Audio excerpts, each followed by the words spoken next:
जय हिंद। देखिए, supreme court ने अभी हाल ही के डिसीजन में उसने इलेक्टोरल बॉन्ड को असंवैधानिक घोषित करते हुए उसे रद्द कर दिया है और निर्वाचन आयोग को आदेश दिया है कि वो पूरी डेटा को पब्लिक करे। अब ये इलेक्टोरल बॉन्ड क्या होता है इसको समझते हैं। देखिए, भारत दुनिया का सबसे बड़ा लोकतंत्र है जनसंख्या के हिसाब से, और हम लोग लोकतंत्र की जननी है। बिहार की लिच्छवी गणराज्य में सबसे पहले लोकतंत्र की स्थापना हुई थी। अब लोकतंत्र में होता है जनता की चुनी हुई सरकार आती है जो हर 5 सालों पर वोट देती है, लेकिन इस वोट को जीतने के लिए अलग अलग पार्टियों में होड़ लगी रहती है चुनाव को लेकर। अब इस चुनाव में बहुत ज़्यादा खर्च होते हैं और ये खर्च कई तरह से होते हैं। एक जो फ्रंट से दिखते हैं, जैसे हेलीकॉप्टर हो गया, रैली हो गई, तंबू, टेंट, समियाना, पता नहीं क्या क्या, लाइट बत्ती, ये सब लगाया जाता है, खाना पीना सब खिलाया जाता है।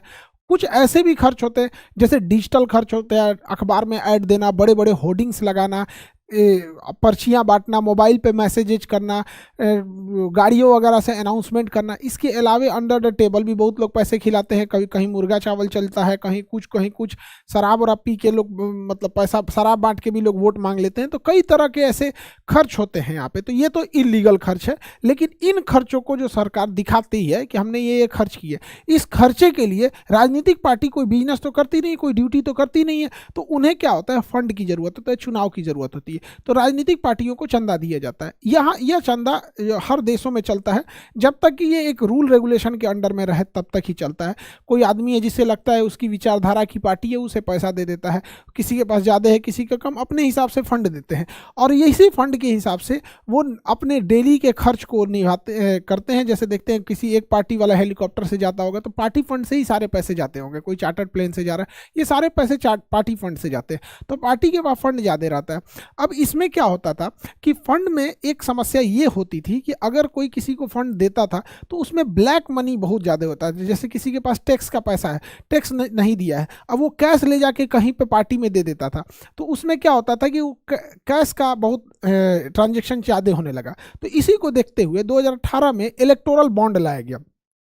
इस इलेक्टोरल बॉन्ड के माध्यम से एसबीआई इलेक्टोरल बॉन्ड को जारी करती है।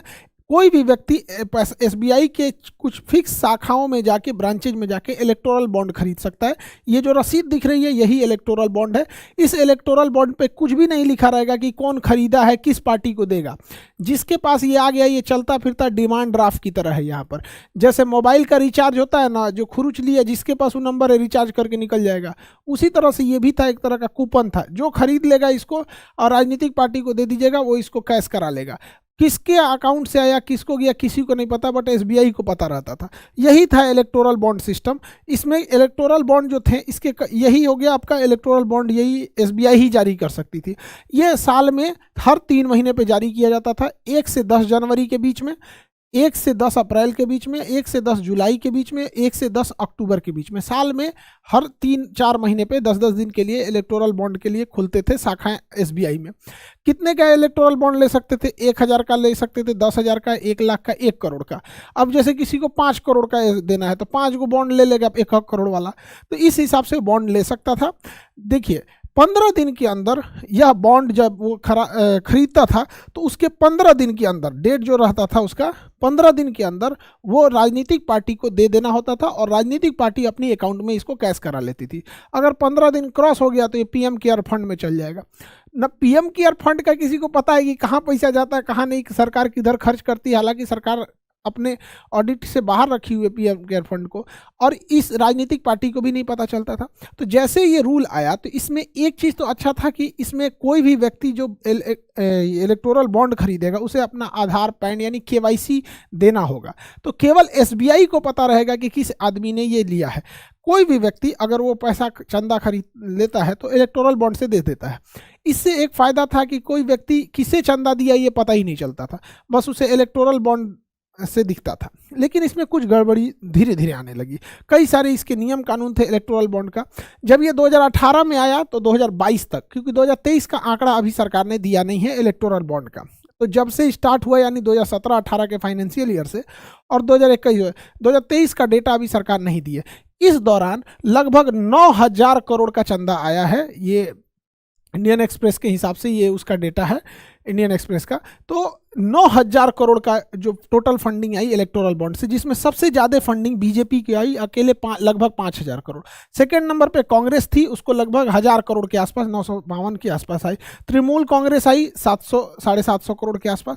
तो ये तीन सबसे बड़ी पार्टियां थी। हालांकि अगर आप देखेंगे तो किसी भी समय में रूलिंग गवर्नमेंट को सबसे ज़्यादा चंदा मिलता है। एक समय था 2004 से 2014 के बीच में सबसे ज़्यादा चंदा कांग्रेस को मिला था। तो कहीं पे भी ये होता है, ये रूल रेगुलेशन, मतलब एक तरह का समझिए ट्रेंड है कि कहीं पे भी फंडिंग जो होती है वो रूलिंग गवर्नमेंट को मिलती है। जैसे अभी के टाइम पे रूलिंग गवर्नमेंट में बीजेपी, इसको चंदा ज़्यादा मिला है।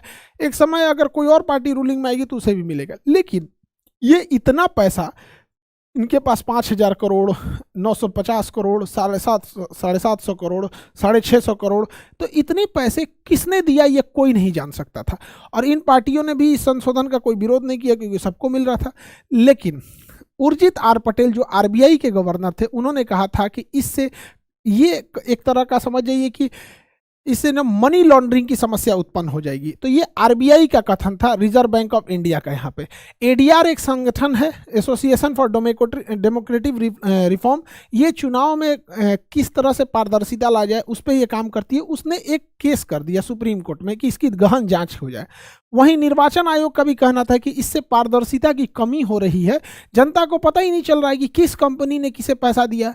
कई बार आरोप लगता है सरकार के ऊपर, हर सरकारों के ऊपर लगता है कि वो किसी एक कंपनी को प्रॉफिट दे रही है। तो कहीं ऐसा तो नहीं है कि उस कंपनी ने ज़्यादा चंदा दिया है, 10 रुपया चंदा दे के 10,000 का काम करा ले, क्योंकि सरकार अपने जेब से तो कोई काम करती नहीं हो, तो देश का पैसा होता है यहाँ पर।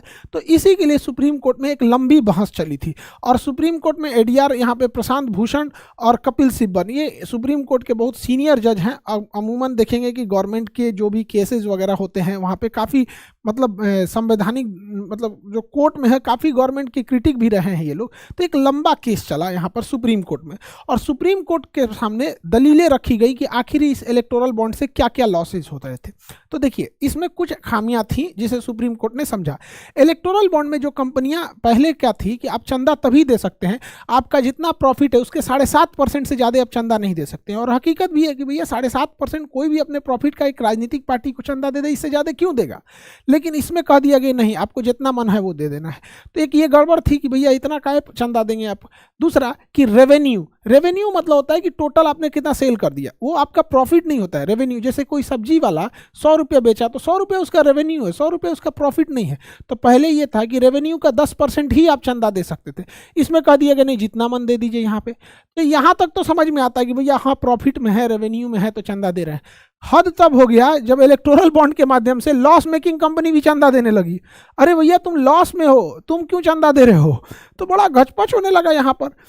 तो गवर्नमेंट इस जब सुप्रीम कोर्ट के सामने ये बात रखी गई तो सुप्रीम कोर्ट ने इस पर बहुत सख्त टिप्पणी किया था यहाँ पर।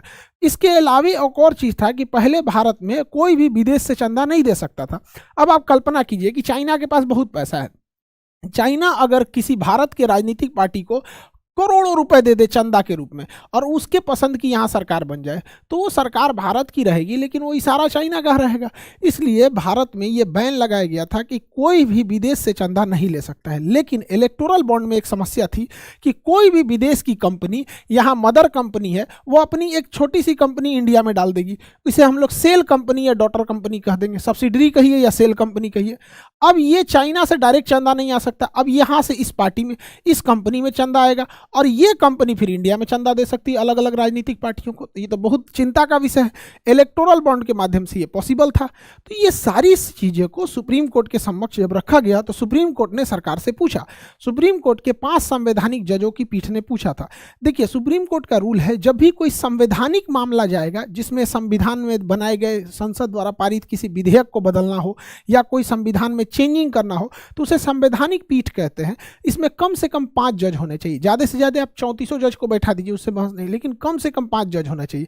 आप देखिएगा बाबरी मस्जिद, राम जन्मभूमि पे भी 5 जज थे यहाँ पे, तो कम से कम 5 जज होने चाहिए। गोलकनाथ में तो 9 जज मामले थे। और वही अगर केशवानंद भारती देखेंगे तो अब तक का सबसे बड़ा बेंच था, उसमें 13 जज मिल के फैसला सुना रहे थे।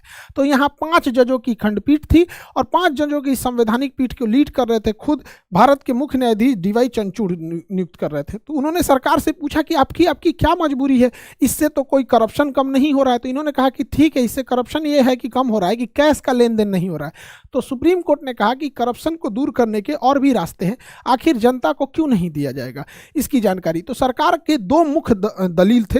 हालांकि इस इलेक्टोरल बॉन्ड को जब अरुण जेटली वित्त मंत्री हुआ करते थे तब लाए थे। सरकार का एक दलील जायज था, एक दलील पर सुप्रीम कोर्ट ने नाराजगी बताई। कौन सा दलील जायज था? एक था प्राइवेसी, कि अगर कोई कंपनी सरकार को चंदा दे रही है और इसका सार्वजनिक कर दिया जाएगा तो हो सकता है कि जब वो सरकार में न रहे तो दूसरी जब पार्टी सरकार में आएगी तो उस कंपनी को अच्छे से बिहेव न करे, या ऐसा लगे कि भैया तुम तो उस गोल के हो, तुम इस ग्रुप के हो।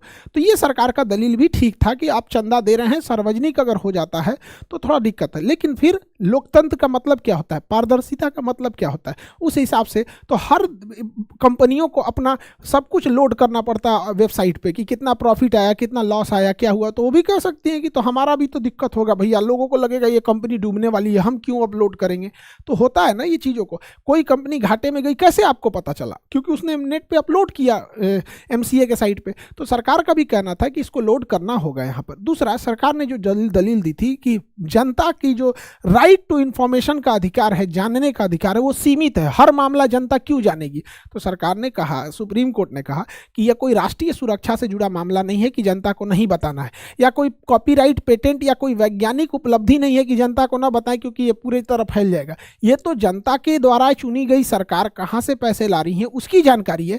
अतः यह आर्टिकल 19A में जो अभिव्यक्ति की आज़ादी है, जिसमें राइट टू इंफॉर्मेशन भी छुपा है, उसका उल्लंघन मानते हुए सुप्रीम कोर्ट के 5 जजों ने 5-0 के साथ इस फैसले को निरस्त कर दिया। मतलब इस इलेक्टोरल बॉन्ड को निरस्त कर दिया। यानी पांचों जज ने कहा कि यह असंवैधानिक, अनकॉन्स्टिट्यूशनल है। इलेक्टोरल बॉन्ड, अब कोई भी आदमी इलेक्टोरल बॉन्ड को नहीं खरीद सकता है।